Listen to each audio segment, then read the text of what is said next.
Election मुलतवी हो गए, मिसाक के मेशत करना होगा, जर्नैलों को सख्त सजाएं देने का फैसला किया गया। इमरान खान से कौन डर गया, अब जेल में ही समाअत होगी। नवाज शरीफ को सज़ा देने वालों ने अब उन्हें खुश आमदीद कह दिया, मगर ऐसे क्यों कहा, इस गोरखधंधा में इन पहलुओं के ऊपर आपसे बात करेंगे। अस्सलाम वालेकुम, आप देख रहे हैं गोरखधंधा अबरार कुरैशी। आपसे महत्वपूर्ण सबसे पहला नुक्ता यह है कि इलेक्शन मुलतवी होते हुए दिखाई दे रहे हैं, जबकि मिसाक के मेशत जो है वो करना पड़ेगा। इलेक्शन मुलतवी इस तरह से होंगे, उससे कबल आपको बताया था कि स्टॉक एक्सचेंज के अंदर जो है वो सादा कपड़ों में मलबूस फौजी अफसरान जो हैं वो बिठा दिए गए। करप्शन ख़त्म करने की बात हो रही है। डॉलर को 250 तक नीचे लाया जाएगा। आम आदमी को रिलीफ दिया जाएगा। महंगाई के अंदर कमी की जाएगी। मुल्क के अंदर बड़ा क्रैकडाउन होगा। उस सिलसिले में अहम इदारों के लोगों को भी सजाएं दी जाएंगी। जब मुल्क की मैशत बेहतर हो जाएगी, जब आवाम खुश हो जाएंगे, जब आवाम इस निगरान सेटअप से मुतमईन हो जाएंगे, तो फिर ये तासर मिलेगा। ये बात कही जाएगी कि देखिए ये कितने अच्छे हैं, ये कितने सच्चे हैं, जिन्होंने मैशत ठीक की और आवाम को रिलीफ दिया। तो लिहाजा मुल्क किसी भी नए इंतखाबात का मुतहम्मल अभी नहीं हो सकता। अफरा तफरी होगी, जल्द से जुलूस होंगे, तो फिर से मैशत लड़खड़ा जाएगी। तो लिहाजा जो सियासतदान हैं, मिसाल के तौर के ऊपर नवाज शरीफ साहब, उन्होंने एक बयान दिया था पिछले महीने की 18 सितंबर तारीख को कि मैं एहतसाब चाहता हूँ। उस पर क्या हुआ, खामोशी हुई। पीपल्स पार्टी खामोश हो चुकी, बाकी सियासी जमातें खामोश हैं, पीटीआई की कोई सुनता नहीं। तो ऐसी सूरत हाल में जब मैशत ठीक हो रही होगी, तो जो पहले बयानिया एहतसाब करने का चलाया था मियाँ साहब ने, अगर वो खामोश हो गए हैं, अगर जरदारी साहब की डील नाकाम हो चुकी है इक़्तिदार में आने की, बिलावल साहब को वज़ीर-ए-आज़म बनाने की, तो अब आने वाले दिनों और महीनों में और हफ्तों में जब मैशत की तरफ चीज़ें आगे बढ़ेंगी, तो अगर अभी शटअप कॉल दी और खामोश हो चुके हैं अपने इक़्तिदार के लालच के लिए और उनसे बिगाड़ पैदा ना करते हुए सोच कर, तो यकीनन ये इलेक्शन जब मुलतवी होंगे, ताहीर होगी इसके अंदर, तो उसके ऊपर भी ये लोग चीखेंगे नहीं, चलाएंगे नहीं। क्यों? उन्हें पता है कि इस्टेब्लिशमेंट से हम टकरा नहीं सकते, अवाम का साथ हासिल नहीं है। इमरान खान टकराया था, वो जेल के अंदर है। हमें इमरान खान कमज़ोर चाहिए, बाकी तो हमारे हालात वैसे भी अच्छे हो जाएंगे। तो इस्टेब्लिशमेंट ही इमरान खान को कमज़ोर कर सकती है और वो कर रही है। फिर सब लोग चाहते हैं, सियासी जमातें चाहती हैं कि हम जो हैं वो पंगा ना लें, हम आर्मी के साथ चंगे रहें। आर्मी हो सकता है हमें उसमें फ़ायदा दे दे। तो ऐसी सूरत हाल में मुल्क के अंदर इंतखाबात जो हैं वो मुलतवी होते हुए दिखाई दे रहे हैं। इंतखाबात अगर मुलतवी हैं, तो फिर आप ये बात भी जहन में रखिए कि जब मैशत बेहतर होगी, तो एक मिसाक के मैशत के नाम के ऊपर ये सारे जमा और इकट्ठे हो जाएंगे और फिर इसको कैश करवाएंगे कि देखिए हमने सियासत को मुल्क के लिए कुर्बान किया, हमने इंतखाबात को और आइन को इस मुल्क में बेहतरी के लिए कुर्बान कर दिया।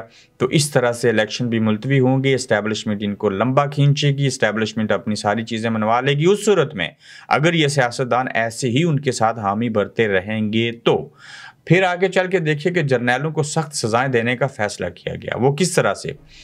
जी, कोयटा के अंदर और बाकी जगहों के ऊपर जो पेट्रोल की स्मगलिंग हो रही है, बाकी चीज़ों की स्मगलिंग होती है, जो डॉलर यहाँ से अफगानिस्तान स्मगल किया जाता है, आर्मी के जो अफसरान या कोर कमांडर्स इस तरह की करप्शन में मुलविस हैं, जिस तरह की वीडियो सामने आई, लोगों ने देखी, तो आर्मी चीफ ये कह रहे हैं, वो समझ रहे हैं कि मैं अपने इदारे के लोगों को, जर्नैलों का सख्त एहतसाब करूँगा, उनको सजाएँ दूँगा। तो अगर बाजवा साहब और जनरल फैज़ हमीद के एहतसाब की बात एक आम सियासतदान ने की, साबिक़ वज़ीर-ए-आज़म ने की, ख़ास सियासतदान ने, उसके ऊपर इन्होंने कहा जी कि हम ऐसा नहीं होने देंगे। और आज अगर वो खुद से सजाएं देंगे, तो आर्मी ऐसे अमल करके, ऐसे अमाल करके चंद लोगों को कुर्बानी का बकरा बना के या हकीकत में उनका एहतसाब करके और बिलखसूस करप्शन को अच्छी नीयत से रोक के ये कैश करवाया जा सकता है। और ये अच्छी बात भी है अगर उसमें नीयत अच्छी है कि आर्मी चीफ ने मुल्क के इन जर्नैलों को सजाएं दे के एक एग्जाम्पल सेट किया। लेकिन कोई सिविलियन में से कहे, कोई आम अदालत इनको सजा दे, कोई सियासतदान एहतसाब करने की बात करे, वो हमें नागवार गुजरेगा। अब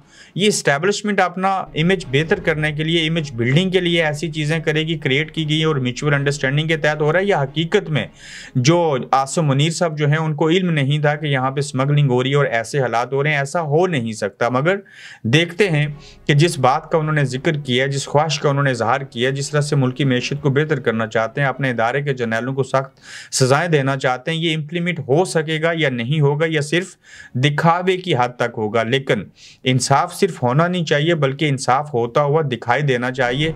ये बयानिया नहीं होना चाहिए, ये हकीकत होनी चाहिए। तो आप अपने इदारे से सबसे पहला काम ये करें, छोड़ दें इस हिसाब को।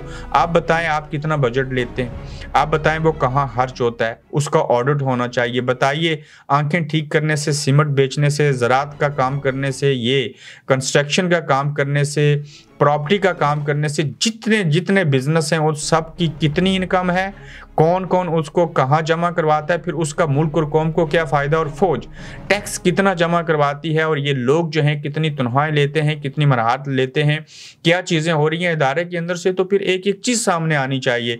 कानून से और आइन से तो आप भी बालातर नहीं है, सिर्फ ये चंद जर्नैलों को सज़ा मत दीजिए, बल्कि आप अपने पूरे इदारे का हिसाब कीजिए और अपना ऑडिट करवाइए, और आपकी जो सोर्स ऑफ इनकम है वो सामने रखिए, एक प्रेस कॉन्फ्रेंस कीजिए, उसका जो ज़रिया माश है आपका, उसका जो प्रॉफिट है वो कौमी ख़जाने में जमा करवाएं, टैक्स दीजिए।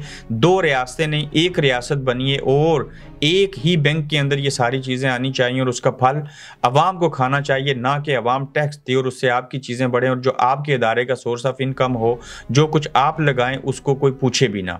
देखते हैं ये चीज़ें होती हैं या नहीं। इमरान खान से कौन डर गया और फिर से फैसला हो गया? जो वजारत कानून ने दरख्वास्त की थी, ख़त लिखा था बाज़ाब्ता तौर के ऊपर, नोटिफिकेशन हो गया है कि अदालत जो है, जज अबुल असनाद जो हैं एंटी टेररिज्म कोर्ट वाले, वो अडयाला जेल जाएंगे, वहाँ पे समाअत करेंगे, और इस समाअत के अंदर साइफर केस की समाअत होगी।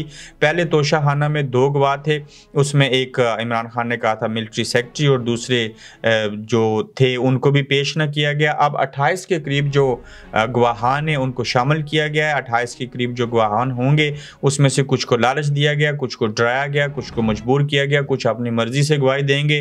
तो ऐसी सूरत हाल में लगता है कि ये स्ट्रॉन्ग केस बनाया जाएगा, और साइफर केस के अंदर इमरान खान को यकीनन सज़ा होती हुई दिखाई देती है। ताहम ये भी ज़ाहिर हो रहा है कि इमरान खान की इतनी जल्दी जो है वो बाहर आने की, उनकी ना तो खुद से कोई उम्मीद है बाहर जाने की, और ना वो खुद बाहर जाना चाह रहे हैं, और जेल के अंदर से बाहर आना नामुमकिन दिखाई देता है तकरीबन 1 से 1.5 साल तक। देखते हैं कि ये गवाहान क्या कहते हैं, और जेल के अंदर जो समाअत होगी, क्या वहीं पे जेल के अंदर ही उनको दोबारा से सज़ा सुनाई जाएगी, क्या चीज़ें होंगी, गवाह कैसे पेश होंगे, आवाम को कैसे पता चलेगा। अदालत में उनको इसलिए नहीं लाया जा रहा चूँकि वो डरते हैं कि इमरान खान की कोई फ़ोटो ना देख ले, कोई और चीज़ ना हो जाए, और ख़बरें फैलाई जाती हैं कि इमरान खान की जान को ख़तरा है, सिक्योरिटी बढ़ा दी है, लिहाजा जेल से बाहर नहीं निकालते। हालाँकि बख्तरबंद गाड़ी में आप ला सकते हैं। इमरान खान की जान को जब खतरा था, जब हमला हो चुका था, उसके बाद तो आप मिन्नतें करते थे ये अदालत क्यों नहीं पेश होता, क्योंकि सबको पता है कि ये केसेस का बनना, FIR का होना, अदालतें जो थी वो जाल बन गई थी, चाहे ये यहाँ आएगा तो इसको हम यहाँ से आसानी से गिरफ्तार कर लेंगे। तो अब आप क्यों डरते हैं? इमरान खान को जेल के अंदर क्यों अदालत लेके जाते हैं? तो ऐसे मत कीजिए, अवाम को वो चीज़ें सामने दिखाइए। इंसाफ जो है वो होता हुआ नज़र आना चाहिए, बजाय इसके कि आप अदालत को जेल ले जाएं, जेल वाले बंदे को अदालत में लाया जाओ, इन कैमरे के ऊपर दिखाएं, लाइव ट्रांसमिशन होनी चाहिए, जैसे आज काजी फायजी साहब लगे हैं। इसके ऊपर मैं आज के आखिरी एपिसोड में बात करूंगा कि आज कौन सा सांप निकाल लिया इन्होंने, ये सारी बहस करके, ताहम कुछ अच्छी चीज़ें भी हो रही हैं। आगे देखिए कि नवाज शरीफ को सज़ा देने वालों ने आज उनको खुशअमदीद कह दिया। वही वज़ीर दाखिला जो पहले ये बात कहते थे कि हम जो हैं वो नवाज शरीफ साहब वापस आएंगे तो उनकी गिरफ्तारी होगी, आज वही कह रहे हैं कि नवाज शरीफ साहब को हम खुशअमदीद कहते हैं, वो वापस आ जाएं पाकिस्तान। इसकी वजह क्या है? इसकी सरेआम और खुलेआम वजह एक ही है कि जब नवाज शरीफ साहब ने बयानिया बनाया, नवाज शरीफ साहब ने जनरल बाजवा और फैज़ हमीद की एहतसाब की बात की, तो उनको प्रेशराइज करने के लिए बयान दिया गया था, आए आपको जेल में रखेंगे। अब जब नवाज शरीफ साहब बयानिया से हट गए तो इन्होंने भी कहा खुशअमदीद कहते हैं, आ जाइए, यानी कि डील हो गई। अब कोई बयानिया नहीं, कोई वोट को इज्जत नहीं चाहिए, वोट के साथ खिलवाड़ करो, कोई हकीकी आज़ादी नहीं चाहिए। मेरे साथ कोई नाइंसाफ़ी नहीं हुई थी, बाजवा ने कुछ नहीं किया, वो बड़ा अच्छा आदमी है, जनरल फैज़ हमीद उनसे तो अच्छा कोई है ही नहीं है, तो कोई बयानिया आप सामने आता हुआ दिखाई नहीं दे रहा। तो जो नवाज शरीफ साहब को सज़ा देना चाहते थे, अब वो कहते हैं मियाँ नवाज शरीफ साहब वेलकम टू पाकिस्तान। तो देखते हैं कि आगे चीज़ें कब बदलेंगी। नवाज शरीफ साहब जब तकरीर करेंगे तो किसके बारे में बात करेंगे, किसके खिलाफ बोलेंगे, किसी हमायत में बात करेंगे। ये बड़ी मायूब किस्म की चीज़ें लगती हैं। इनके मुंह से निकले हुए अल्फाज अवाम के जहनों में हैं। अब दोबारा से जब बोलेंगे तो उनके पास कौन सा अल्फाज का ख़जाना होगा, किस तरह से अवाम को कन्विंस करेंगे, क्या चीज़ें होंगी। ये मजबूर हैं, ये लाचार हैं, ये खौफ में हैं, इनके अंदर लालच है, इनको इक़्तिदार चाहिए। जब आपके अंदर लालच और हवस पैदा हो जाए तो फिर आप सच को सच, झूठ को झूठ नहीं कह सकते, क्योंकि आपने मुल्क और कौम के मफादात को, जमहूरियत को, सियासत को, आइन और कानून को अपने ज़ाती मफादात जो होते हैं आप उनके ऊपर उनको तरजीह देते हैं। तो फिर आप रास्ते से भटक जाते हैं। रास्ते से भटका हुआ आदमी कभी भी मंजिल के ऊपर नहीं पहुंच सकता। यही हालत है हमारे सियासतदानों की, सियासी जमातों की, इस जमहूरियत की, इस मिलिट्री डेमोक्रेसी की, इस आइन की, इस कानून की। अपना ख्याल रखिएगा। आज के तीसरे एपिसोड में इंशाल्लाह फिर मिलेंगे आपसे। आप देख रहे हैं गोरखधंधा अब्रार कुरैशी के साथ।